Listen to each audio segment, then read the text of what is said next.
السلام علیکم ناظرین، میں ہوں آپ کا میزبان اختر شاہین رند اور آپ دیکھ رہے ہیں metro matters metro one news پر۔ ناظرین، آج ہم بات کرنا چاہیں گے کہ پورے پاکستان میں ویسے تو اوورآل لیکن خاص طور پر سندھ میں ایسے واقعات رونما ہو رہے ہیں اور یہ واقعات اب پے در پے رونما ہونا شروع ہو گئے ہیں، جس میں بیٹیوں کو قتل کیا جا رہا ہے، تشدد کا نشانہ بنایا جا رہا ہے۔ وہ کبھی سسرالیوں کی طرف سے ہوتا ہے زیادہ تر کیسز میں، اور ادروائز ڈومیسٹک وائلنس کے جو کیسز ہوتے ہیں وہ رپورٹ ہو رہے ہیں، لیکن اس کا آخرکار نتیجہ نکلتا کیا ہے؟ کیا ملزمان کو واقعی سزا مل پاتی ہے؟ کیا انہوں نے جو جرم کیا ہوتا ہے اس کے حساب سے انہیں وہ سزا جس کے وہ مستحق ہیں، جس کے وہ حقدار ہیں، وہ ملتی ہے؟ آج ہمارا یہی موضوع ہے اور اس موضوع پر ہم بات کریں گے۔ ہمارے ساتھ اس وقت اسٹوڈیو میں مہمان موجود ہیں، محترم جناب الطاف شکور صاحب جو کہ چیئرمین ہیں پاسبان ڈیموکریٹک پارٹی کے۔ السلام علیکم الطاف صاحب۔ وعلیکم السلام۔ الطاف صاحب، کیا کہنا چاہیں گے؟ پہلے تو بتائیے، افسوسناک واقعات ہوئے ہیں پچھلے کچھ دنوں میں ہی، اور حیدرآباد میں قرۃ العین کا بھی ایک واقعہ ہوا ہے۔ جی 4 بچوں کی جو ماں تھی اور ان کو مبینہ طور پر شوہر نے تشدد کر کے ہلاک کر دیا تھا۔ جی یہ واقعات کیوں نہیں رک رہے؟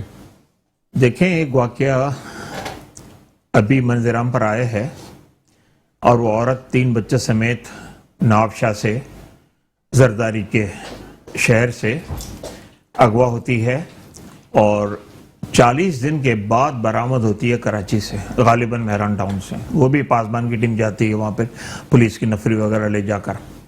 اب اس کا میڈیکل وغیرہ دیا ہوا ہے، رپورٹ آئے گی آج، اس کو میجسٹریٹ کا کے پیش کیا گیا ہے۔ تو یہ پے در پے واقعات ہو رہے ہیں، اور پھر یہ سندھ کے اندر خاص طور پہ یہ تو زرداری ہمارے سابق صدر ہیں، پیپلز پارٹی کا شہر ہے یہ، بے نظیر آباد بقول ان کے وزیر اعلیٰ مراد علی شاہ، ان کا اپنا گاؤں، اپنا انتخابی حلقہ، وہاں پہ تانیہ خاص کے لیے قتل ہوتی ہے، اغوا ہوتی ہے۔ 4 سال گزر گئے، بلکہ 4.5 سال انصاف کے لیے در بدر کی ٹھوکر کھا رہے ہیں۔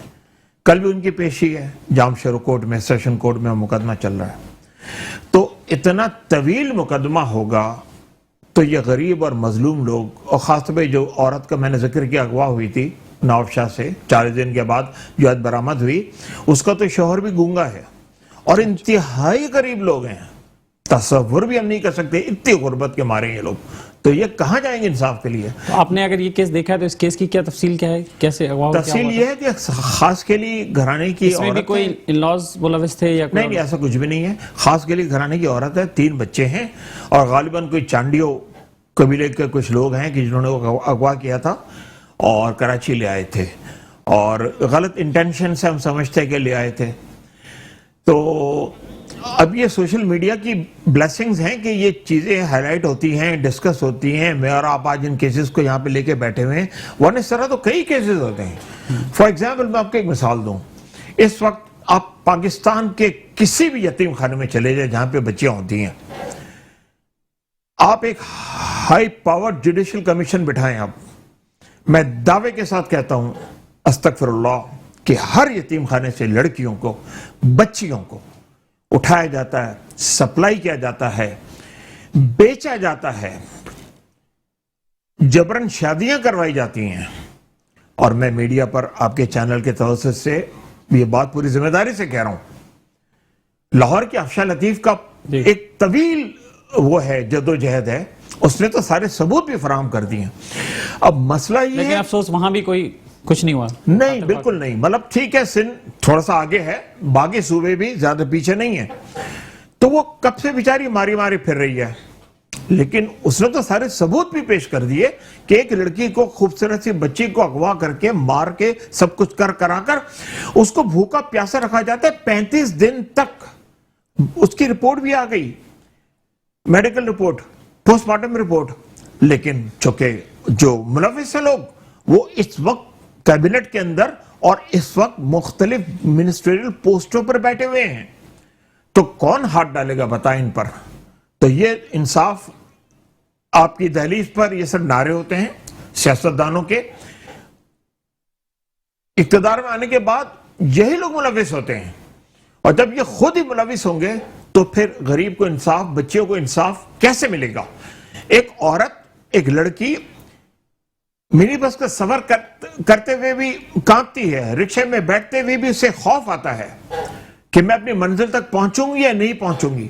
اور بھی ہماری ٹرانسپورٹ سروس جس طرح خواتین بیچاری سفر کرتی ہیں، جیسے فکر بازی ہوتی ہے کوئی یونیفارم نہیں ہوتا ڈرائیور کلینر کا, اور ایک ہی جگہ سے داخل ہوتے ہیں, مرد لٹکے ہوئے ہوتے ہیں, کونیاں مار رہے ہوتے ہیں, ہراساں کر رہے ہوتے ہیں. اب یہ تو روز کا معمول ہے. کوئی پبلک اوپینین, سوشل میڈیا کا اتنا پریشر, ٹھیک ہے پریشر اپنی جگہ, لیکن کیا پبلک اوپینین میٹر کرتا ہے؟ کیونکہ انتخابی نتائج تو پہلے سے طے شدہ ہوتے ہیں. یہ سیاستدان تو اس وقت ڈرتے ہیں نا کہ جب یہ پبلک اوپینین ان کے خلاف جا رہی ہو. ان کو تو معلوم ہے کہ public opinion who cares, election میں نتائج جیسا ہم چاہتے ہیں ہمیں مل جائیں گے. پریزائڈنگ آفیسر بھی اپنا ہے, انتخابی عملہ بھی اپنا ہے, قائد اعظم بھی اپنے ہیں. تو پھر آج آپ اٹھا کے دیکھ لیں ٹویٹر اپنا, پچھلے 4-6 دن میں نے ایسی ایک بنائی تھی کہ یہ جو جسٹس فار نور مقدم, بہت ہائی پروفائل کیس ہے بیچارے کو جس طرح قتل کیا گیا. جسٹس فار قرۃ العین, آپ نے ذکر کیا حیدرآباد کا واقعہ, آپ نے پیچھے اس پہ شو بھی کیا تھا جی. Justice for Andleeb, justice for سائمہ, جسٹس فار فلاں, جسٹس فار فلاں, اور پھر ہینگ عثمان مرزا, اور پھر ظہیر جعفر جو کہتا کہ میں تو امریکی نیشنل ہوں, میرا وکیل آپ کا جواب دے گا. دوہری شہریت رکھتے ہیں, یہاں پر آگے جرائم کرتے ہیں, عزتیں تار کرتے ہیں خواتین کی, اور کہتے ہیں کہ ہم تو فورن نیشنل ہیں. تو ان پر جب تک ہاتھ نہیں ڈلتا, ان کو اس میں قانون کی گرفت میں نہیں لایا جاتا, کیونکہ انٹرنیشنل لاز کے تحت بھی جہاں کرائم ہوتا ہے وہاں کے لاز اس پہ اپلائی ہوتے ہیں. اگر وہ پاکستان آیا, اس نے کرائم کیا, اس نے نور مقدم کے ساتھ زیادتی کی, قتل کیا, اور قتل کرنے سے پہلے اس نے بکلز مارے جو مٹھی میں, آپ کو معلوم ہے جو لڑائیاں ہوتی تھی ایک زمانے میں, اور جب اس نے اوپر سے چھلانگ لگائی ہے تو اس کی ہڈیاں ٹوٹ گئی ہیں. اس کو گھسیٹ کو اندر لایا, پھر دوبارہ اس کو مارا, اس کو ٹارچر کیا, اور پھر اس کو گلا کاٹ دیا اس نے. اور پھر ایک واقعہ ہو, پچھلے دنوں میں وزیرہ چھچر کا آپ نے نام سنا ہوگا, میں جامشورو مہران اس کے گھر گیا, ایک قوم پر بہت بڑا لیڈر, اس کا ہولڈ وہاں پر, ہمارا کوئی کارکن نہیں رہا وہاں پر, لیکن اس کا ایک ایکٹیوسٹ تھا جس نے کہا کہ پاسبان والے اس میں حصہ دلچسپی ظاہر کرتے ہیں اور عملاً جدوجہد بھی کرتے ہیں. ہم اس کی دعوت پر چلے گئے اور ہم کھڑے بھی رہے, اور ہم اس کے گھر بھی گئے. اس کا باپ بیچارہ وزیرہ چھچر کا بالکل ہی غریب, بالکل ہی مسکین, اور ہوگا 70-80 سال کا, اس سے تو بات بھی نہیں کی جاتی. اس وزیرہ چھچر کے ساتھ گینگ ریپ ہوا اس وڈیرے نے, اور اس کے بعد اس کے تمام شواہد کو مٹانے کے لیے اس کی لاش کو گھسیٹ کر مین روڈ جو کم از کم 1.5 کلومیٹر کے فاصلے پر ہے, وہاں اس کی لاش کو لے جا کر اس کے اوپر سے گاڑی چلائی گئی, اس کے منہ کو پتھر سے کچلا گیا تاکہ محسوس ہو کہ وہ حادثہ ہے, ریپ نہیں ہے. تو اچھا وہ پھر پردہ پڑ گیا, ہم نے کیس کو اٹھایا, ہم نے وزٹ کیا, اور وہ جو قوم پرست تھے ان کو یہ بات بڑی ناگوار گزری, کیونکہ وہ تو موسٹلی میں نہیں کہتا 100% اعلی کار ہوتے ہیں, وڈیروں کے تو پیرول پر ہوتے ہیں, ان کا اپنا کاروبار کیا ہوتا ہے, کچھ بھی نہیں ہوتا. تو وہ پھر ان کو کور کرتے ہیں ان کے کرائمز کو, تو کچھ بھی نہیں ہوا اس کے بعد. اور وہ جو ایکٹیوسٹ جس نے ان کو دعوت دی تھی, ہم جامشورو گئے تھے اس بچی کی مدد کے لیے, وہ بھی پیچھے ہٹ گیا. ظاہری بات وہ چھوٹا سا کارکن تھا. تو بہت بڑی اویئرنیس کی بھی اور بہت بڑی جدوجہد کی ضرورت ہے. یہ جو بڑی پارٹیاں ہیں نا, تینوں بڑی پارٹیاں, یہ ان کا سبجیکٹ ہی نہیں ہے. انہوں نے تو خرید و فروخت کرنی ہے, اسمبلی میں آنا ہے بائی ہک اور by crook, by any means حکومت انہی کی رہے گی. ایک عام آدمی بھی حصہ ہے. تو تمام ہیومن رائٹ ایکٹیوسٹ, تمام وہ چھوٹی تنظیمیں جن کے پاس کرپشن کی اتنی دولت نہیں ہے کہ جو الیکشن میں جا سکیں, ایک سیٹ کے لیے 10-20 کروڑ روپے خرچ کر سکیں, ان سبوں کو الائنس بنانا ہوگا, ان سبوں کو ایک جتھا بنانا ہوگا مقابلہ کرنے کے لیے, ایک عام آدمی کو ریلیف دینے کے لیے. ورنہ تو یہ آج اس کی باری, کل اس کی باری, پرسوں اس کی باری, ہم یہی مناتے رہیں گے. اور ٹاپ ٹرینڈ بھی رہے گا. نور مقدم کا 4تھا دن ہے, عثمان مرزا کا تو 8واں 10واں دن ہے. یہ شروع کے اپر 10 میں, ٹاپ 10 میں ہے. یہ نور مقدم تو ابھی نمبر 1 پر ہے, ظہیر جعفر نمبر 2 پر ہے. لیکن جی آپ کچھ کریں. آپ الطاف صاحب, آپ نے اس پہ کام کیا ہے, اس طرح کیسز آپ رپورٹ کر رہے ہیں, یہ بتائیے کہ آپ کو یہ لگتا ہے کہ یہ بھی آرگنائز کرائمز کی طرح ہی ہو گیا ہے, آرگنائز گروپس کی طرح ہی ہو گیا ہے, جس میں وڈیرے شامل ہیں, کچھ کمپرس بھی آپ نے کہا شامل ہیں, اور ان کی بیک پر جو ہے نا وہ کون لوگ, بیک میں وڈیرے ہیں نا جو اسمبلی میں بیٹھے ہوئے ہیں, یہی وڈیرے ان کے بیک پر نہیں بلکہ یہ خود ملوث ہیں, یہ خود ملوث ہیں. تو جب ایوانوں میں جو لوگ بیٹھے ہوئے ہیں وہ خود ملوث ہیں. جس طرح میں نے آپ سے کہا کہ یہ جو یتیم خانوں کی بچیاں کہاں سپلائی ہوتی ہیں, ان کے گھروں پر سپلائی ہوتی ہیں, تو پھر ان پر ہاتھ کون ڈالے گا؟ اور یہ بتائیے کہ یہ سارے واقعات جب رجسٹر ہوتے ہیں, جیسے ایف آئی آر بھی ہو گئی, حیدرآباد والا واقعہ جیسے ہمیں پتہ ہے کہ اس کی ایف آئی آر ہو گئی اور ملزم بھی اس میں اریسٹ ہو گیا, تو لیکن اس کے بعد بھی جا کے بہت کم دیکھنے میں آتا ہے کہ ایسے ملزمان کو جو ہے وہ سزا ملے. اب عدالتیں کیا کریں؟ ان کے سامنے تو جو چیزیں آ رہی ہوں گی, جو ایویڈنس آ رہا ہوگا, اسی پر وہ فیصلے دیتی ہوں. آپ نے بالکل درست فرمایا, ایویڈنس پر ہی سارے فیصلے ہوتے ہیں. ہوتا کیا ہے کہ ہمارے مقدمات, یہ تانیہ خاص کے لیے کا واقعہ ایک ٹیسٹ کیس ہے, چونکہ ہائی پروفائل ہو گیا تھا. Chief justice Sindh high court نے خود نوٹس لے لیا تھا, وزیر اعلیٰ کی بھی شامت آ گئی تھی, کیونکہ اسی کے گاؤں کا یہ واقعہ ہے. 4.5 سال ہو گئے. جب وہ کراچی فیملی آئی, میں ان کے گھر گیا, ان کے والد سے ملا. میں نے کہا آپ وہاں سے کیوں آ گئے یہاں پر, آپ کیوں بھاگے؟ آپ کی بیٹی کے ساتھ یہ واقعہ ہوا ہے, بھاگنا اس کو چاہیے جس نے قتل کیا ہے. وہ وڈیرا کہتا ہے میری 3 اور بیٹیاں بھی تو ہیں, اس سے بیٹیاں سامنے بیٹھی ہوئی تھی, تو آپ بتائیں وہ اپنی اور بچوں کی عزت بچائے گا یا مقدمہ لڑے گا؟ 4-6 سال تک فیصلہ نہ آئے. یہ غریب لوگ, یہ تو باپ اس کا ٹیلر ماسٹر تھا, کیا انکم ہوگی اس کی؟ اور اب وہ شہر چھوڑ کے بھاگا کراچی, اب نواب شاہ میں بیچاروں نے پناہ لی ہوئی ہے. آنے جانے کے خراجات, کورٹ کچہریاں, وکیل کرنا, 4 سال 5 سال, یہ تو ہفتوں میں ہو جانے چاہیے. ان کے لیے تو اسپیشل کورٹس ہونی چاہیے. Maximum 3 months criminal justice warrants against women پر کورٹس ہونی چاہیے. ڈیلی بیسس پر یہ مقدمات چلیں. تو ہمارے یہاں قانون سازی تو ہوئی ہے, جیسے سندھ میں بھی قانون سازی ہوئی ہے, اسٹیٹس ہمارے یہاں کمیشن بھی ہے, commission on status of women. نہیں, سب کچھ ہے, اس پر عمل درآمد کہاں پر ہے؟ Where there is a way, ان کی ول نہیں ہے, اس پر یہ عمل نہیں کرتے.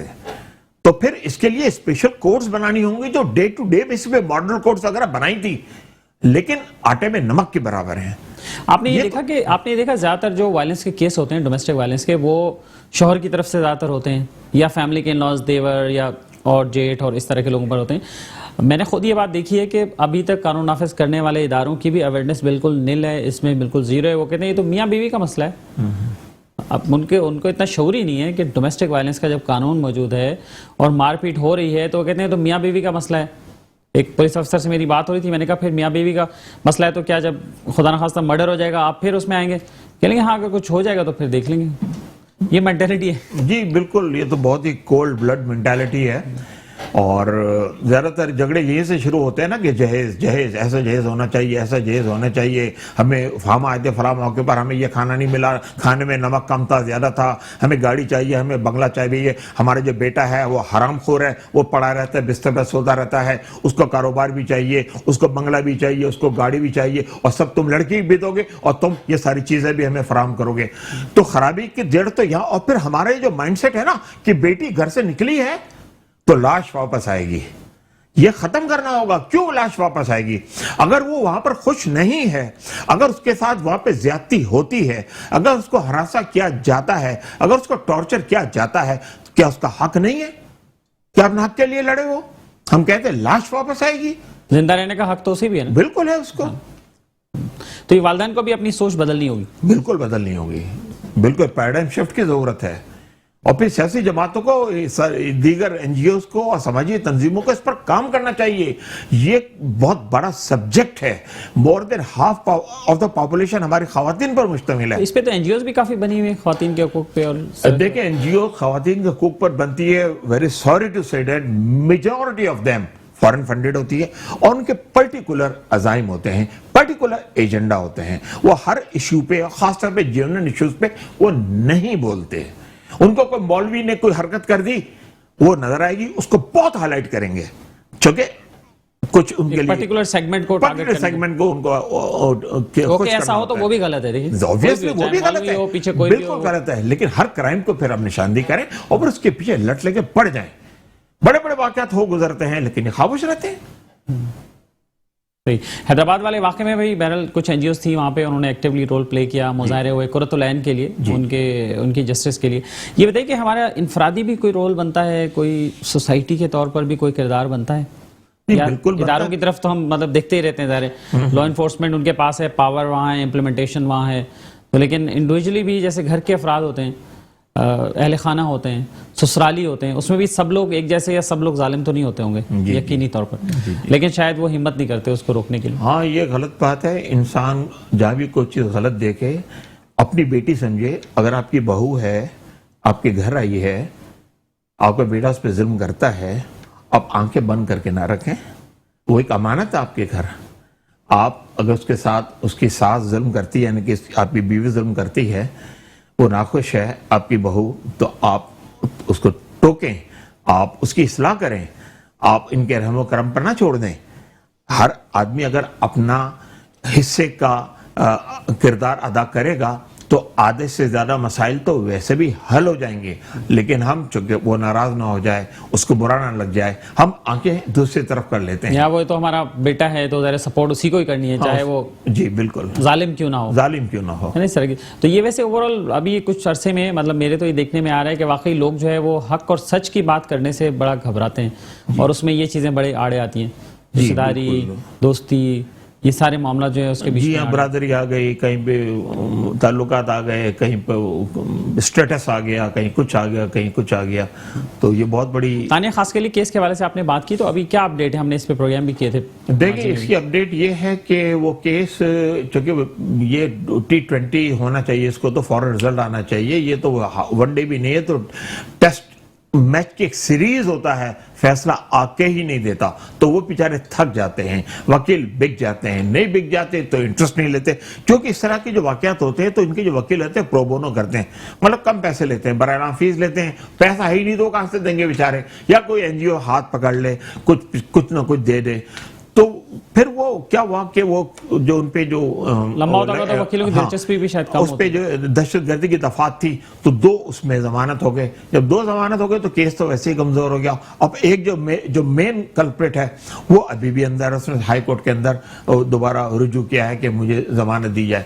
تو جب اتنا طویل دورانیہ ہوگا نا، تو کوئی بھی NGO ہو، کوئی بھی ہیومن رائٹ ایکٹیوسٹ ہو، ان کے پاس ڈے ٹو ڈے مسائل آتے رہتے ہیں. وہ کتنا فالو اپ دیں گے؟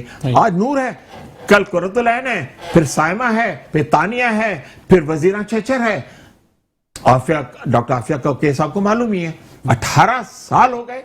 یہ حکومت ٹس سے مس نہیں ہوتی. عمران خان صاحب نے اس کے نام پر ووٹ لیے. تو یہ تو ہمارا کردار ہے، یہ ہمارا کریکٹر ہے. اس کے لیے آپ پبلک اویئرنیس کے لیے کیا کہتے ہیں؟ آپ پاسبان اس پہ کام کر رہی ہے، ورکنگ کر رہی ہے، اور وہ لوگ جو ایسے مسائل کی نشاندہی کرنا چاہیں یا آپ سے کانٹیکٹ کرنا چاہیں تو ان کے لیے آپ کیا میسج دینا چاہیں؟ دیکھیں اس طرح کے لوگ کہیں نہ کہیں سے ہم تک اپروچ کر ہی لیتے ہیں. ہماری ویب سائٹ بھی ہے، فیس بک پیجز بھی ہیں، سب کچھ ہے. تو وہ رابطہ کریں اور ہم ان کے لیے آؤٹ آف دا وے جا کر سپورٹ کرتے ہیں.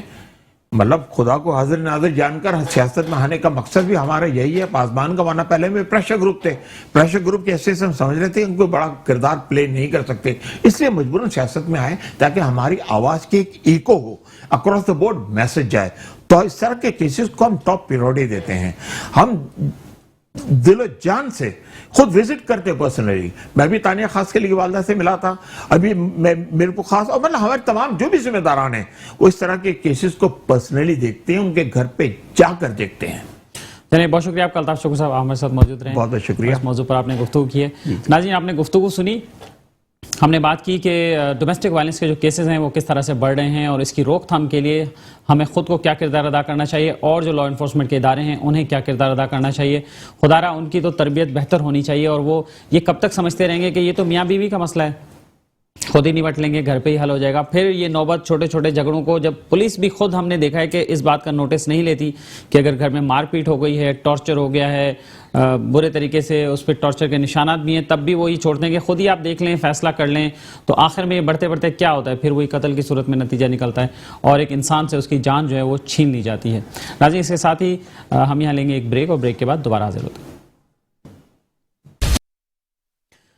ویلکم بیک ناظرین. اور اب ہم بات کریں گے کچھ کاروبار کی، اور کاروبار میں بھی ریئل اسٹیٹ سیکٹر کی ہم بات کریں گے کہ ریئل اسٹیٹ سیکٹر میں اب کیا صورتحال ہے. خاص طور پر جو پہلے سے لوگ کام کر رہے ہیں وہ تو اپنا کام کر ہی رہے ہیں، لیکن اس کے ساتھ ساتھ اب یہ بات دیکھنے میں آ رہی ہے کہ نوجوان جو ہیں وہ اس شعبے میں وہ بھی خاصی دلچسپی لے رہے ہیں اور ریئل اسٹیٹ کے شعبے کو ایز کیریئر اڈاپٹ کر رہے ہیں. ایسے نوجوان بھی ہیں جو نہ صرف شوق میں آ رہے ہیں بلکہ خالی شوق ہی نہیں ہے ان کا، بلکہ وہ پڑھ کر بھی آ رہے ہیں. کچھ سیکھ کر آ رہے ہیں, کچھ تجربہ بھی حاصل کرنے کے لیے وہ آ رہے ہیں. ہمارے ساتھ اسٹوڈیو میں اس وقت جو مہمان موجود ہیں, میں آپ سے ان کا تعارف کرواتا ہوں. ایسے ہی ایک نوجوان ہمارے ساتھ موجود ہیں, جناب اسامہ کلیم صاحب, جو کہ ڈائریکٹر ہیں کلیم ایسوسیٹس کے. السلام علیکم اسامہ صاحب. وعلیکم السلام. بہت شکریہ آپ کا. اور اسامہ ایسے ہی ایک نوجوان ہے جو پڑھ کر آئے ہیں, شوق بھی ہے اور اس فیلڈ میں کام کر رہے ہیں. ان کے ساتھ موجود ہیں محترم امان اللہ پنجوانی صاحب, جو کہ چیئرمین ہیں پنجوانی مارکیٹنگ نیٹ ورک کے, اور انہوں نے بہت ساری ذمہ داریاں اپنے سر لی ہوئی ہیں, جس میں نوجوانوں کو پڑھانا, لکھانا, سکھانا بھی شامل ہے. بہت شکریہ آپ کا امان اللہ صاحب. بہت شکریہ. السلام علیکم. سب سے پہلے اسامہ آپ سے بات چیت کا آغاز کرنا چاہوں گا.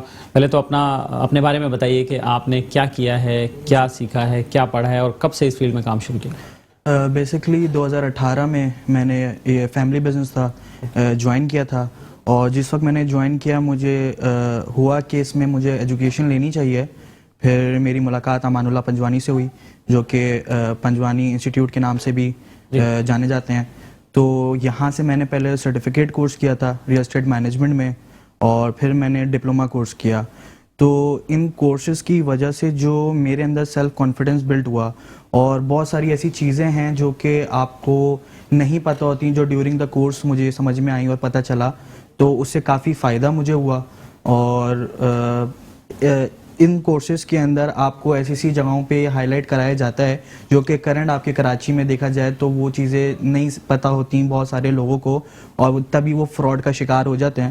ضروری نہیں ہے کہ صرف کلائنٹ سے بھی فراڈ کا شکار ہوں, کبھی کبھار ریئل اسٹیٹ ریئلٹر جو ہوتا ہے وہ بھی شکار ہو جاتا ہے. تو یہ ایک چھوٹا سا. صحیح. تو آپ یہ بتائیے کہ آپ نے ریئل اسٹیٹ میں آنے کا فیصلہ کیوں کیا؟ آپ کچھ اور کسی اور سائٹ پہ بھی جا سکتے تھے, کچھ اور بھی کر سکتے تھے. جی دیکھیں, سب سے جو امپورٹنٹ اس میں یہ ہے کہ میرا خود کا شوق تھا, ٹھیک ہے. پھر کیونکہ فیملی بزنس تھا, اور یہ بزنس 1997 میں میرے والد نے آغاز کیا تھا, تو ہمیشہ سے ان کو دیکھتا آیا ہوں اور ان سے سیکھا ہے کافی. تو بس ایک شوق بلڈ ہوا. پھر جب میں اس فیلڈ میں آیا تو پھر مزہ آنے لگا کام کرنے میں. اور یہ ایک ایسی فیلڈ ہے جس میں صرف آپ کے ریئل اسٹیٹ سے علاوہ آپ کی ڈاکومنٹیشن ہے, آپ کی کنسٹرکشن ہے, کافی اس میں سیکٹرز ہیں جس میں آپ بہت کچھ کر سکتے ہیں. تو یہی وجہ ہے کہ یہ فیلڈ چوز کرنے کا میں نے. صحیح. امان اللہ صاحب, آپ کی طرف آنا چاہوں گا.